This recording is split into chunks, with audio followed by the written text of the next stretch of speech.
One of my top tips for IBS is to avoid getting a foodborne illness at all costs. So here's some ways you can reduce your risk. Number one, as we know, wash your hands.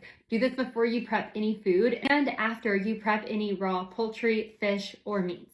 Two, with your raw fish, poultry, and meats, make sure that you keep them separate from other food items from the time you purchase them all the way through preparation. This includes the utensils that you use in preparation, including the knife, the cutting board, whatever you're using in prep. If it touches the raw meat or poultry or fish, then either use something different or clean it thoroughly before switching to another food item. Three, with your raw meats, fish, and poultry, cook them to their appropriate internal temperature to kill off any harmful bacteria, and avoid eating them raw when you can, as well as raw eggs.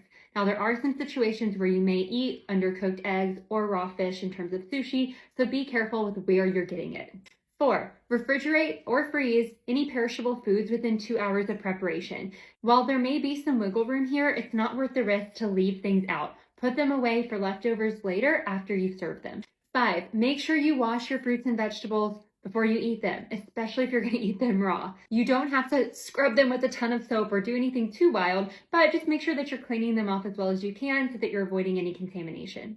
Six, be careful of where you're eating your food. There's some places that may not have great food safety practices or sanitary conditions in which they're prepping in. Be mindful of this. You're going to see this most in food trucks or like street vendors. Not always the case, but look around and be careful. And seven, make sure you are aware of any food recalls or info from government agencies about foods that could possibly be more contaminated. The goal is not to live in fear, but to be thoughtful and cautious so that you can be intentional and reduce your risk.